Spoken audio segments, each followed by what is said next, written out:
Você está no Universo Metadoxos, um podcast sobre a complexidade do mundo contemporâneo, um mundo que se inspira pela tensão e incerteza dos paradoxos.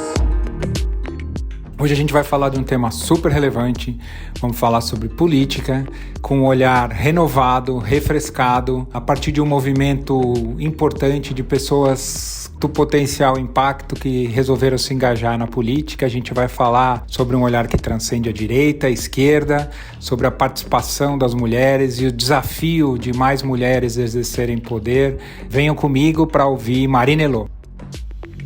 Metadoxos. Paradoxos que impulsionam a evolução.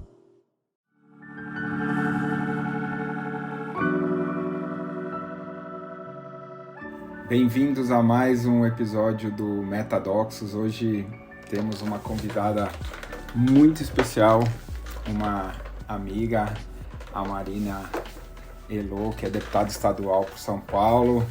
Marina, como vai? Bem-vinda. É um prazer e uma honra poder estar conversando com você. E eu fui me preparar para vir aqui falar, e eu assisti o Metadoxos com o Newton Bonder, e eu fiquei muito orgulhosa de estar aqui podendo participar de um espaço que pessoas que eu me inspiro tanto há tanto tempo também estiveram conversando, então vai ser muito bom estar aqui conversando com vocês. Que bom. A Marina é uma amiga, a gente trabalhou juntos na Natura, e eu lembro, a Marina participou de um programa de trainee, acho que foi em 2011, né, Marina? E eu lembro, quando a Marina chegou no programa de trainee, ela já chegou muito decidida o que ela queria, né, de trabalhar com pessoas com deficiência, e eu sei que depois eu saí da Natura e a Marina continuou, e ela transformou a forma como a Natura trata das pessoas com deficiência. Marina, conta um pouco da sua história de vida e como é que você chegou na política. Eu tive o privilégio de ter feito uma escola diferente, uma escola Waldorf, antroposófica, e eu acho que começa ali uma visão de mundo, buscando um lugar no mundo de uma forma diferente. Foi um super privilégio que eu tive. Mas quando eu me formei, eu queria trabalhar em algum lugar que tivesse alguma atuação no mundo. Eu tinha fundado o Grêmio, eu participava de várias ONGs, e eu pensei que eu queria ser presidente de ONG. Então eu fui fazer administração pública, fiz administração pública na GV, e mesmo lá na faculdade, conhecendo todas as possibilidades, nenhuma vez eu pensei em entrar na política. Nenhuma vez eu pensei como uma possibilidade de caminho, como uma possibilidade na vida. E hoje eu tenho muita clareza que é porque me faltavam referências, né? Não existiam mulheres jovens, mães, pessoas que estavam começando a carreira indo para a política. Eram sempre as mesmas pessoas que estavam lá, e isso nem passava para a minha carreira como uma possibilidade. Daí, na faculdade, eu tive a oportunidade de fazer uma formação que chamava Formação Integrada para a Sustentabilidade, e foi muito especial, foi com o TDAU, a gente conheceu o Otto Scharmann, foi muito importante aquele momento ali da minha vida também. E eu decidi que o grande desafio da nossa geração era a sustentabilidade, que a gente precisava focar nisso. Mas eu queria ter uma experiência corporativa também, queria aprender a trabalhar. E daí o trainee da Natura se encaixou perfeitamente com isso, uma empresa que se propunha a atuar no mundo de forma sustentável, mas que tinha uma empresa que eu admirava, brasileira. Passei no programa de trainee, que foi talvez a terceira experiência aí de formação muito transformadora na minha vida, e acho que devo aqui bastante a você, Marcelo, que trazia essa visão para a Natura, que foi uma super imersão, um programa de formação muito importante ali, de autoconhecimento, de várias propostas. E dentro desse processo daí foi muito importante, fiquei 9 anos na Natura. Você foi ali um dos meus primeiros chefes naquele momento em sistemas de gestão, tá? Foi bem importante para aprender a também organizar o pensamento e a ação. Depois fui para o projeto de inclusão de pessoas com deficiência, que de fato foi muito legal na Natura, e a gente... Até hoje a Natura é a empresa com maior número de pessoas com deficiência incluídas e com maior amplitude. Criei a área de diversidade, que não existia de fato, a gente começou a trazer outras discussões, como equidade de gênero, igualdade racial, e foi uma experiência muito incrível para mim. Mas mesmo assim, depois eu estava já trabalhando com gestão de pessoas, que é um tema que eu também sou apaixonada, mas eu sentia falta, não sentia orgulho de falar do que eu estava fazendo. Sentia falta de estar conectada com a sociedade. Quando a gente teve em 2013 as grandes manifestações, eu comecei a me envolver com vários movimentos, e daí eu entrei na RAPS, que é a Rede de Ação Política para a Sustentabilidade, uma rede que forma pessoas que não são da política para entrarem na política, e daí foi talvez a quarta experiência bem transformadora, que ali eu vi que muita gente que não era da política que nem eu, estava ali mostrando que era possível. Fui candidata em 2016, porque eu queria primeiro trabalhar numa campanha. Só que eu queria trabalhar numa campanha que fosse de mulher, jovem, que falasse sustentabilidade. Eu queria trabalhar porque eu não sabia como fazia, nunca tinha nem conhecido nenhuma pessoa que tinha sido candidata antes. E eu não achei ninguém com esse perfil. E daí uma amiga minha falou, uai, você é mulher, você é jovem, você gosta de sustentabilidade, você gosta de política, por que não você? E daí eu não soube responder essa pergunta, por que não eu? Daí ela falou, eu não sei nada. E daí ela falou, bom, eu também não sei nada, vamos lá, a gente faz junto, a gente chama uma galera que quer fazer pra você, e a gente fez uma campanha super inovadora, inspiradora. Em 2016 ainda tinham poucas candidaturas dessa ordem de renovação, e foi super legal, mas eu não fui eleita, a rede não fez o quociente eleitoral, apesar de ter tido uma boa votação. Voltei pra Natura, e daí em 2018, já com um filho pequeno amamentando, falei, nossa, como é que eu vou fazer campanha com um filho pequeno amamentando? Eu falei, essa política tem que ser para todo mundo, tem que ser para as mães também, para as crianças. Fiz a campanha e agora estou aqui como deputada estadual eleita, já no final de mandato. Que legal, muito legal a tua história, Marina. É muito inspirador, né, você ter feito esse movimento e ter conseguido se eleger, né? Como é que você sente que foi o processo de construção da sua candidatura? As pessoas que votaram em você votaram por quê? Quem que é o perfil do teu eleitor? E como é que você sente que construiu essa trajetória aí com esse conjunto de coletivos? Né? Acho que tem dois pontos. Começa em 2016, né? Eu fui eleita em 2018, mas acho que não teria sido se não tivesse começado em 2016, que é esse anseio que eu sentia de ter mais diversidade, mais a pauta de sustentabilidade colocada, mais uma outra forma de fazer política que eu sentia, e por isso que eu me propus a estar nesse espaço, mais pessoas sentiam também. E eu acho que ali começava esse anseio, talvez pela renovação na política, as pessoas estavam bem cansadas já do engessamento que a política descolada da nossa realidade, né? E eu acho que eu fui bem feliz em conseguir surfar esse momento em que as pessoas também queriam isso. A gente conseguiu fazer uma campanha com muita criatividade, com zero dinheiro de partidos, porque a Rede de Sustentabilidade, que é o meu partido, foi a primeira campanha que ela fez. Então, na verdade, assim, eu não sabia, e o partido não sabia, e ninguém que estava em volta de mim sabia. Então, a gente criou muito do zero, mas acho que essa possibilidade de criar, de ter criatividade, de não ter amarras, de não ter alguém falando, eu tenho que fazer isso, eu tenho que fazer aquilo, permitiu que a gente experimentasse muita coisa e que daí deu certo, a gente conseguiu ter uma votação grande, expressiva em 2016 e daí em 2018, continuando esse trabalho, ser eleito.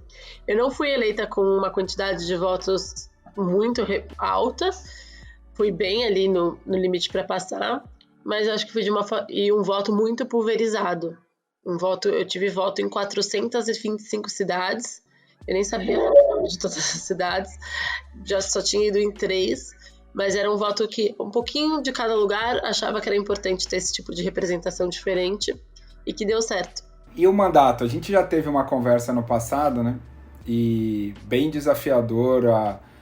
A Alesp é quase que um despachante do governo do estado, né? Super difícil e aí, além de tudo, né? A gente que vê de fora uma mulher jovem, mãe. Você ficou grávida ainda durante esse mandato também, né? Fiquei, eu entrei com um bebê de 8 meses, daí ele cresceu um pouquinho, e daí quando ele tava com 1 ano e pouco eu engravidei, e daí eu tive minha filha no mandato, e daí veio a pandemia. Então foi um mandato bem turbulado. Como é que foi esse mandato? Como é que eu sei que tem uma série de limitações para apresentar projetos, você contou um pouquinho de algumas coisas. Como é que foi essa experiência, Marina? O governo do estado de São Paulo está há 30 anos com o mesmo partido, né? O PSDB está há 30 anos no poder, mais de 30 anos agora aqui em São Paulo no poder. Isso foi criando uma assembleia muito moldada para o governo, muito governista, a partir do seu regimento interno. Então ela é, de fato, muito um despachante do governo em vários sentidos. Então, por exemplo, existe um mecanismo no regimento interno que você pode pedir alteração de pauta. Então você propõe lá um projeto. Eu fui lá, propus um projeto de lei. Segurança hídrica. A gente está discutindo falta d'água no estado de São Paulo, várias cidades estão sem água. A gente construiu um projeto de lei com várias pessoas da sociedade civil sobre segurança hídrica. Daí eu propus, daí ele passa na CCJ, de Constituição e Justiça, depois na de Mérito, do Meio Ambiente, depois na outra de Mérito de Cidades e depois na de Finanças. Daí quando passou por todas as comissões, todos os deputados discutiram, colocaram emendas, aprovaram, desaprovaram um relatório em cada uma dessas comissões, ele vai para o plenário para ser votado. E a gente deveria votar esses projetos. Só que existe uma cláusula no regimento interno que permite que você altere a ordem dos projetos. Então tem 500 projetos prontos para a gente votar, e esse não é um número exagerado, são 483 hoje. Você pode falar, hoje eu não quero votar eu quero votar o projeto 20. Hoje é o dia do enfermeiro, eu quero votar o projeto 253, que é do enfermeiro. Então, se não tem um grande acordo, os deputados podem ficar 6 horas a cada pedido discutindo qual projeto eles vão votar. Isso simplesmente inviabiliza, porque todo mundo sabe que se não tiver acordo não vai ter votação, porque cada um vai ficar pedindo um, e daí ninguém vai. Então não existe a ordem do dia, não existe a votação como ela deveria ser. E daí isso dá ao presidente da casa, que é sempre da base do governo, o poder de convocar sessões extras que ele escolhe a pauta. Então a gente vota todos os projetos do governo e tem um acordo que cada deputado pode indicar um projeto por ano. Se os outros deputados concordarem mais ou menos com esse projeto, daí vota esse projeto. Por ano. E esse acordo mais ou menos, porque como os deputados dessa legislatura sempre escolhem projetos muito polêmicos, como, por exemplo, que não quer que tenha casais homossexuais em propagandas, ou projetos que permitindo, banalizando a cesárea, os outros deputados, como eu, por exemplo, discuto falar, esse projeto não pode passar. E daí a gente piorou ainda mais essa taxa de aprovação de projetos. Então, é um espaço muito árduo para fazer um trabalho legislativo de qualidade, mas a gente colocou isso como uma missão e eu já tenho bastante orgulho de estar chegando aqui no final de mandato, sendo um dos 5% dos deputados com mais projetos aprovados. A gente tem 4 leis sancionadas hoje, mas foi muito trabalho de articulação, de conversa com o governo, de conversa com a base, de conversa com a oposição. E esse papel de hoje estar independente, que eu não sou nem da oposição, nem da base do governo, é muito difícil, mas também permite que a gente possa fazer essas articulações. Então é um espaço árido, sem falar no todo o machismo institucional que está naquele lugar, mas acho que a gente conseguiu boas brechas de atuação e muito transformadoras na realidade. Quais foram esses projetos que você aprovou, Marina? A gente aprovou a política estadual da primeira infância. A primeira infância, né, do 0 aos 6 anos, primeiro setênio ali, é o momento mais importante do desenvolvimento humano, a melhor forma da gente combater a desigualdade social e o ciclo da pobreza é investir nessa idade para que ela tenha a capacidade de aprender e de se desenvolver. Então isso é um tema que eu estudo desde a faculdade. Depois que eu virei mãe, eu vejo isso na prática, né, no dia a dia. Então é um dos nossos pilares de atuação. E a gente conseguiu aprovar esse marco legal, que daí criou um comitê intersetorial entre todas as pastas do governo, a Secretaria da Saúde, da Educação, da Assistência Social, que criou um plano para a primeira infância e um orçamento para isso. Coloca o Estado, então, com a obrigação de discutir a primeira infância que antes não tinha. A gente trabalha no Comitê de Prevenção de Homicídios de Adolescentes, que eu sou presidente, junto com o Unicef e o Governo do Estado. O Estado de São Paulo os índices de assassinato de adolescentes é um dos maiores na composição total do índice. E desde que a gente começou a trabalhar, a gente conseguiu reduzir em 32% os homicídios. E daí a gente aprovou uma lei que obriga que os homicídios de adolescentes e crianças sejam prioridades na investigação. Não sei se vocês sabem, mas só 40% dos assassinatos são investigados. Uhum. Mais fácil você matar alguém e ninguém saber do que alguém descobrir o que acontece. Ô Marina, como é que vocês conseguiram essa redução tão significativa, 32%, que é muita coisa, né? Quer dizer, é muito assassinato, mas uma redução desse tamanho nesse tempo também é muito grande, né? Na verdade, o que a gente fez foi um movimento da sociedade, né, que já vem falando da importância disso, mas a gente conseguiu pautar isso no governo. Então a gente pegou todos os dados, conseguiu acesso pela primeira vez a todos os dados da segurança pública, da educação, da saúde, da assistência social e cruzou. Então pegamos lá esses 400 meninos que morreram nos últimos 2 anos. Eles morreram por quê? Eles ficaram na escola até que ano? Eles passaram quantas vezes no sistema de saúde? Eles eram beneficiários do Bolsa Família? Não. Eles passaram pela Fundação Casa? Não. E a gente conseguiu traçar um perfil, e a partir desse perfil a gente traçou 23 recomendações para o governo e construímos um novo protocolo junto com a Polícia Militar em relação à relação com o adolescente. E acho que a somatória de todas essas ações vem dando resultados muito concretos. Isso é muito legal, parabéns. Tá vendo? São brechas que a gente foi achando de atuação, porque de fato o Legislativo paulista pode ser muito engessado, mas existem brechas de atuação para quem quer trabalhar muito potentes. Uhum. Você falou de 4 projetos, você contou 2. Você contou da primeira infância e esse dos assassinatos. Quais são os outros? A lei de manejo aos incêndios florestais, sustentabilidade e meio ambiente é uma outra das minhas grandes pautas, e a gente viveu nos últimos 2 anos no estado de São Paulo o principal problema ambiental com muita queimada e muito incêndio, e a gente não tinha uma lei apropriada de manejo ao fogo, a gente tinha decretos e diretrizes que se contradiziam, inclusive. A gente criou uma lei agora organizando o manejo ao combate aos incêndios, então também é um projeto de lei bem legal, que virou lei. E o quarto é, durante o Covid, a Assembleia inteira criou um projeto em comum para regulamentar o Covid. E a gente conseguiu colocar a nossa emenda que conseguimos emplacar foi que mulheres mães solo e mulheres em situação de violência teriam prioridade nos programas de transferência de renda do Estado. Que legal, muito bom. Ô Marina, e a gente teve uma época que conversou lá no passado, você falou dessa coisa do machismo estrutural, né? E até você contou a história de que os deputados chegavam... Tem deputado, sei lá, que já tá na 4ª, 5ª, os homens brancos mais velhos, né? Chegavam, nossa, que menina bonitinha, não sei o quê. Como é que foi enfrentar esse ambiente? Foi só piorando, né? Porque esse episódio que você contou foi logo no primeiro dia. Eu tava super, né, nervosa, orgulhosa, feliz de estar ali. Não conhecia quase ninguém. Eu sou a única da rede de sustentabilidade, então as pessoas do partido, eu tava meio sozinha. E daí eu vivi esse episódio aí triste, falando que eles tinham feito uma lista e eu era uma das mais bonitas, então não precisava me preocupar, era bonitinha, mas tá tudo certo pros meus projetinhos. E daí isso rapidamente também me ajudou a me situar e mostrar que eu precisaria mostrar meu valor e meu trabalho rapidamente, então consegui articular a partir daí estar vice-presidente da CCJ, foi a primeira vez que uma pessoa de primeiro mandato ocupou esse espaço, então foi bom. Mas daí foi piorando, né? Porque daí é isso. O deputado Fernando Cury assediou uma deputada dentro do plenário, na Câmara. A gente tem o deputado Arthur Duval, mamãe falei, humilhando mulheres ucranianas em situação de guerra em extrema vulnerabilidade. A gente tem o delegado Olinho falando que a deputada teve sorte de ter sido assediada. Essa forma de ver a mulher extremamente utilitarista é muito concreta ainda, e muitos deles são super simpáticos, mas na hora de decidir mesmo as coisas, as comissões mais importantes, os cargos na mesa, os cargos de diretoria na casa, quem define são sempre para homens, então ainda é uma longa trajetória que acho que a gente deu passos importantes, foi importante a mobilização da sociedade, se você está assistindo a gente se mobilizou contra esses casos, você é parte dessa transformação, obrigada, porque precisamos mesmo de todo mundo, mas ainda exige um longo período pela frente e a gente precisa eleger mais mulheres, né?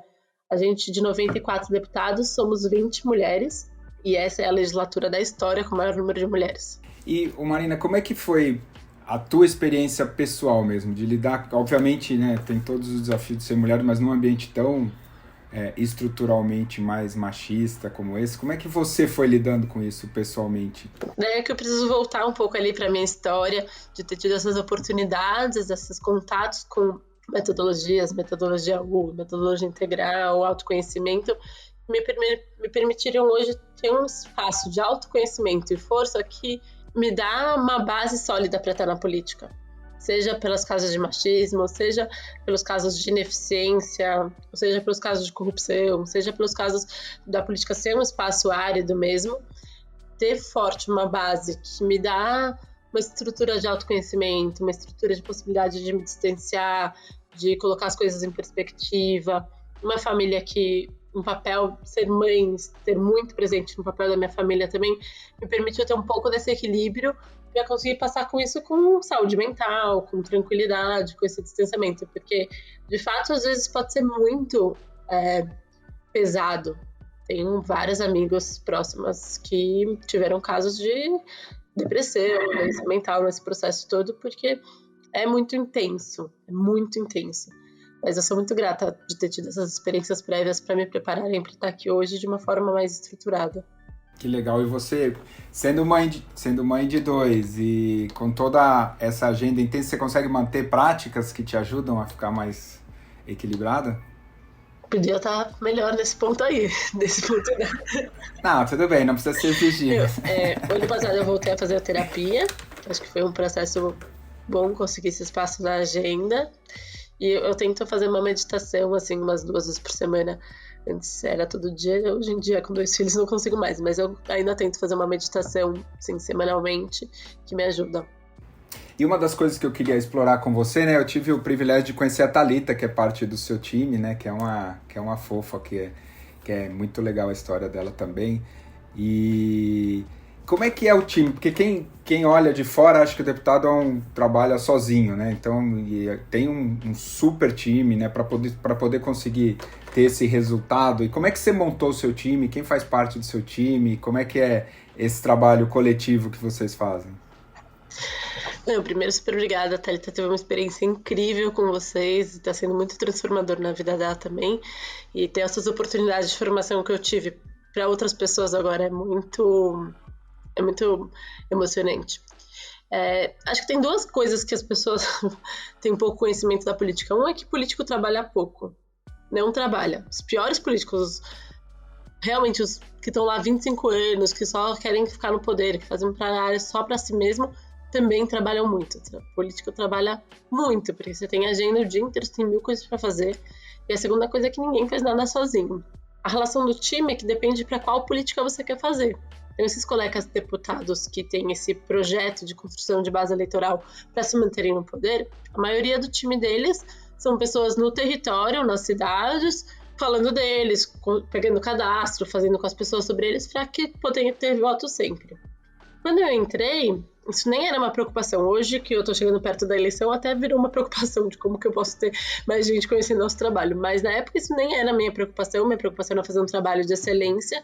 E daí a gente definiu nossos temas. Primeira infância, sustentabilidade e a vida do adolescente, segurança pública e direitos humanos, né? E daí a gente escolheu um time técnico para cada uma dessas frentes. Então eu fiz processo seletivo na maioria das vagas, buscando sempre pessoas que eram muito especialistas no tema, buscando diversidade e visões e construções e histórias diferentes, e buscando gente que quisesse muito transformar a política.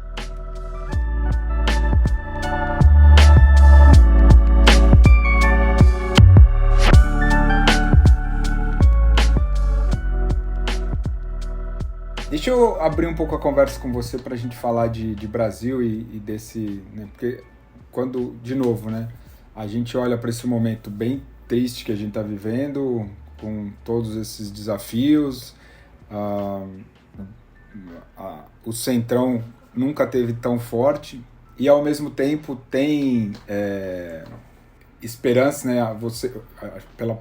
Você não é a única, né? Tem várias, né, pessoas com esse olhar de desenvolvimento de uma nova política que até nascem aí de alguns movimentos coletivos, né? Como é que você olha para esse movimento, tanto no curto prazo quanto no longo prazo, Marine? Ótimo. Acho que primeiro trazer um pouco dessa visão. E todas as grandes transformações na vida, elas vêm com mudança, né? E mudança é um espaço de dificuldade, um espaço de dor. Aprendi com você lá em sistemas de gestão que talvez uma das maiores dores do ser humano é conseguir fazer processos de mudança relevantes. E esse é o que a gente está vivendo hoje na sociedade, que eu vejo na democracia no mundo inteiro, para além do Brasil. A gente tem uma discussão sobre o modelo democrático, sobre política, sobre representação importante, que é uma mudança, é uma transformação. O mundo digital, o mundo globalizado, o mundo que tem outras possibilidades de ferramentas, passa por essa necessidade. E o que eu vejo é que não está pronto ainda. A gente está vivendo esse backlash das pessoas se agarrando muito às estruturas antigas e como funcionava antes, resistindo a essa mudança, porque é assim que funciona, mas já tem muitas pessoas incríveis no mundo inteiro que despontam com essa vontade de fazer diferentes, a vontade de trazer gente diferente, a vontade de reconhecer várias coisas que eram boas, pessoas que já estavam fazendo bem e fazer esse processo de transição. Então, isso numa perspectiva mais macro. Trazendo para o Brasil, a gente vive um momento extremamente grave, na minha opinião, da democracia, em que a gente se depara com um governo autoritário que tem ímpetos antidemocráticos, de enfraquecimento das instituições, que colocam em risco muitas coisas que a gente conquistou há muito tempo. Então, para mim, é muito grave. De fato, o governo Bolsonaro ele vai para além de uma questão ideológica, ele vai para um lugar muito perigoso para a democracia no Brasil. Mas a Marina Silva vem dizendo, e eu concordo muito com ela, que o próximo governo ele tem que ser um governo de transição. Um governo que deveria ter um compromisso de não se colocar à reeleição, de não se perpetuar no poder, mas de fazer a transição desse lugar de tamanho retrocesso com um lugar mais fluido para um potencial futuro que a sociedade merece. E daí eu acho que é muito um papel nosso como sociedade também, um objetivo, um desafio nosso, como que a gente se organiza melhor para pensar que projeto de futuro é esse, para se fortalecer uma viabilidade eleitoral para um projeto mais conectado com outras formas de fazer, com uma agenda de futuro, com o Brasil que a gente pode, que a gente merece ser. E é isso, acho que depende muito da sociedade como um todo. Porque se a gente depender dos políticos que fazerem as regras diferentes, os que estão lá, eles são exatamente as pessoas que estão mais se agarrando às estruturas para não resistir a essas mudanças, talvez por serem impactados mais. E a gente vai precisar muito desse caldo de divisão de país juntos. Mas eu vejo muito potencial para isso. A gente tem pessoas maravilhosas, incríveis, se preocupando com a política. O que a gente não tinha 20 anos atrás, quando a gente teve o processo de redemocratização, a geração de vocês, entendeu que aquela luta era a luta mais importante e que ela estava conquistada. Beleza, então toma aí a política que a gente vai cuidar da sociedade civil, a gente vai cuidar das empresas, a gente vai cuidar da vida, que era importante mesmo. Construímos uma terceiro setor super forte, construímos instituições, mas deixamos a política para lá. Eu vejo isso já uma mudança atual, agora a gente tá todo mundo falando de política de novo, e eu sou um otimista incorrigível, então eu acredito muito que no médio prazo a gente já vai ter uma história melhor para contar e um cenário mais entusiasmante para se engajar. Ah, que legal. Eu queria dividir com você, né, eu participei, até a Marina teve envolvido, a Eduardo Janete da Fonseca também, do Fórum do Amanhã em 2016. Lá em Minas, né? Lá em Tiradentes, E eu tô até também nos últimos tempos próximos do Eduardo Rombauer, e eu gosto muito, quando eu estava na Natura, eu tinha tido esse insight inspirado na abordagem integral, na perspectiva do belo, do bom e do verdadeiro, né? Que o Brasil tem esse potencial. Eu gosto muito quando o Janete fala, né? Que o Brasil tem o potencial de ao invés de ser mimético, né? E de tentar reproduzir o que não está funcionando nos Estados Unidos e na Europa, a gente ser o sul dos Estados Unidos ou o sul da Europa, a gente tem um projeto que seja profético, né? E que a nossa abertura para as questões espirituais, mais do que diverso, a gente é misturado, né? E toda a riqueza da biodiversidade, a gente pode olhar pelo lugar de sombra, né? Que é o fato de ser aberto à espiritualidade, às vezes tem uma certa ingenuidade que coloca tudo fora, nas mãos de Deus, a história da mistura, o racismo estrutural e os preconceitos estruturais ficam muito mais difusos e muito mais complexos, não é claro onde eles estão, mas eles estão e a gente sente, eles são muito mais doloridos, e a questão da riqueza dos recursos naturais ou da biodiversidade, de olhar como recurso, e nos últimos 500 anos a gente passou exportando as nossas riquezas. Então tem esse lado sombra, mas tem o lado luz, né, que é esse lado exatamente da abertura da espiritualidade, você olhar para a espiritualidade na perspectiva mais ampla, né? A questão da mistura, e aí a história do Janete, da gente transformar o complexo de vira-lata em força, a mistura se transformar em força, né? E a questão da floresta em pé, né? Apesar de todos os desaforos aí, a riqueza da biodiversidade, a gente tem como o Carlos Nobre fala, né? Amazônia 4.0, o Vale do Silício brasileiro, né? Como é que você... Desculpa ter feito essa introdução grande, assim, como é que você olha para isso quando pensa no Brasil? Eu olho, tenho uma visão muito alinhada com essas grandes inspirações que você trouxe na sua fala. O Eduardo Janete, para mim, é um grande mentor, é um filósofo importantíssimo para a gente discutir que país é esse que a gente quer. O Dudu Rombauer é um amigo querido, o Carlos Nobre é talvez a pessoa que a gente mais precisa escutar hoje sobre o nosso potencial da bioeconomia, sobre como o Brasil tem uma responsabilidade gigante nesse momento, trazendo uma perspectiva do que a gente foi, na verdade, né? Marina Silva colocou a gente como protagonista no mundo numa forma de combater o desmatamento, de falar sobre desenvolvimento sustentável, e a gente ocupou esse espaço em algum momento ali. A gente era a grande referência mundial ali em Kyoto, ou até nas COPs sobre como fazer, e a gente perdeu esse espaço. Mas eu vejo muita potência na relação entre essa luz e sombra, e concordo que tem uma sombra importante, que a partir do momento que a gente tem consciência dela, e olha, a gente tem mais potencial de aumentar essa luz, que é o Brasil com toda essa potência, um país maravilhoso. A gente não pode perder isso de perspectiva, e da sua forma de fazer política, até a sua forma de participar, a sua forma de relacionar. Então, quando eu digo que a gente tem um projeto de país, é um projeto que foi construído com essas pessoas, e por isso que eu tô nesse partido. Muito legal, muito legal. Ô Marina, deixa eu fazer uma proposta aqui para você de 2 perguntas para a gente ir pro encerramento. Se você estivesse encontrando a Marina Elo agora, ou a Marina Elo de 17 anos saindo do ensino médio da Waldorf, encontrando você agora, o que você acha que a Marina ia te contar? O que você acha que a Marina Elo de 17 anos ia falar para você agora? Uau, mas você tá gostando? É legal? Acho que eu ia fazer eu sempre fui muito curiosa. Mas como você faz isso? O que você gostaria de fazer diferente? Eu acho que ela vai me entupir de perguntas. Eu sempre entupo as perguntas, com certeza me vejo nessas perguntas aí. Tem certeza que é isso mesmo que você escolheu? Eu acho que ela ia ficar bem feliz, né? E se você pudesse estar encontrando você daqui 20 anos, como é que você acha que você vai encontrar você daqui 20 anos? Eu sempre tive muito mais dificuldade de projetar os futuros, como você se vê daqui a 5 anos, mas eu espero que daqui a 20 anos eu tenha tido esse mesmo orgulho que eu tenho dos últimos 20 anos e esse mesmo entusiasmo.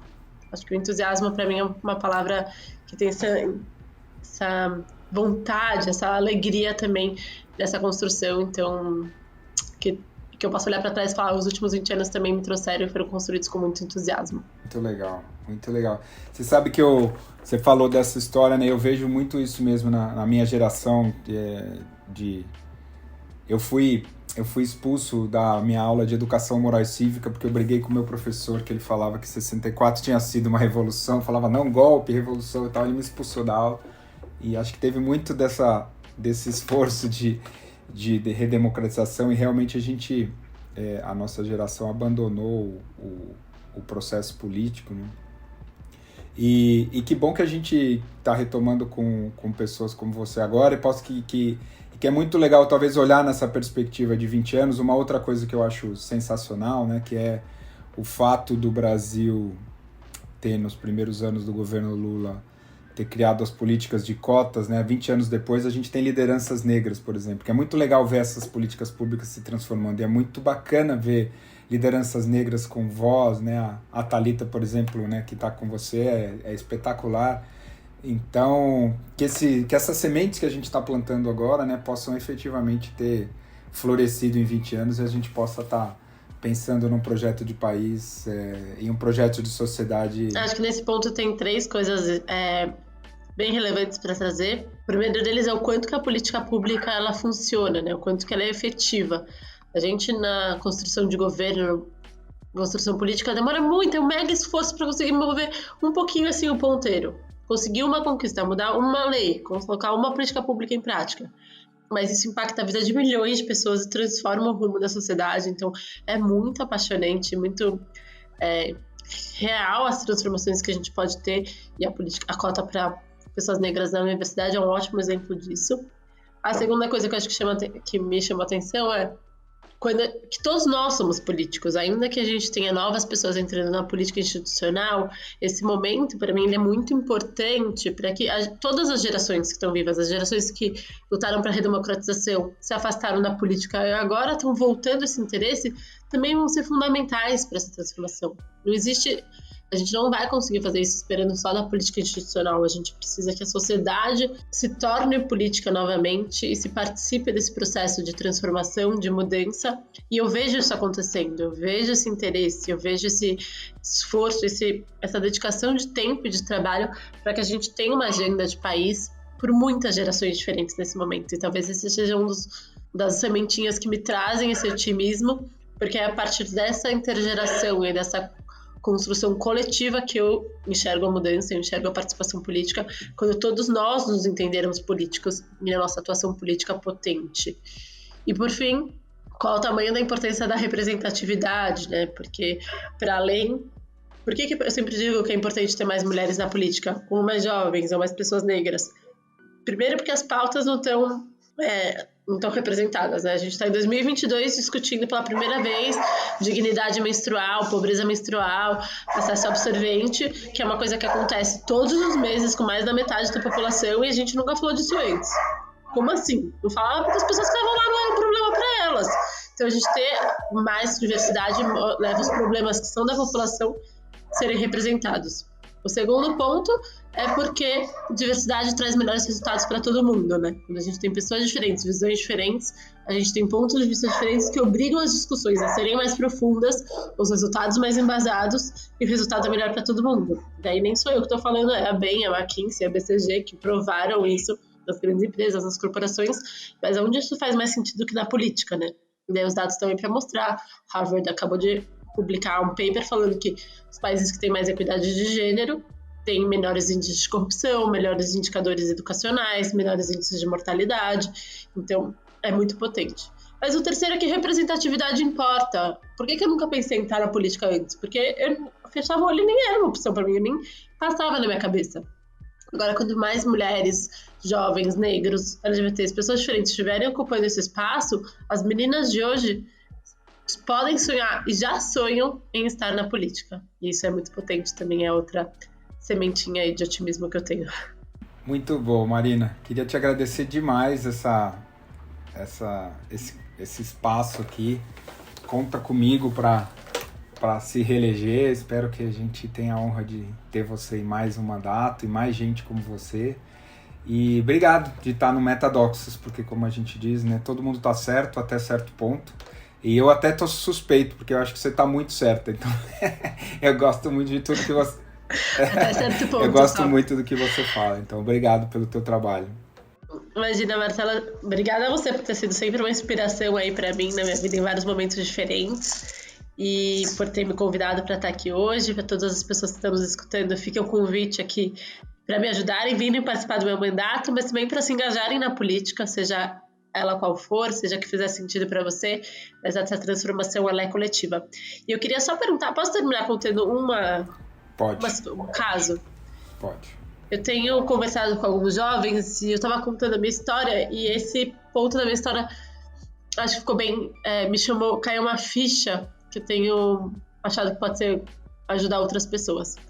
Em 2016, quando eu fui candidata a vereadora, naquela história que eu não sabia nada, não conhecia ninguém que tinha feito política, inventei tudo do zero. Se eu soubesse o que eu sei hoje de como funciona a composição de chapa, como funciona a coeficiente eleitoral, como era aquele cenário daquela eleição, eu tenho certeza absoluta que era impossível de me eleger. A rede podia ter 90 candidatos, 85 candidatos, a gente tinha 16, que nunca tinham feito campanha, nunca tinham se estruturado, não tinha dinheiro, ninguém era conhecido, era impossível a gente naquele grupo ter 100 mil votos, que era o que precisava para conseguir uma cadeira na Câmara. Mas eu não sabia disso, não fazia a menor ideia de como funcionava, eu não sabia disso e por não saber eu tinha certeza que eu ia ser eleita, porque eu tinha certeza que eu ia fazer um trabalho de excelência, que eu ia trabalhar muito e que ia dar certo. Então eu trabalhei com muita certeza que ia ser eleita. E eu lembro das pessoas falando, se você tiver 2 mil votos vai ser ótimo.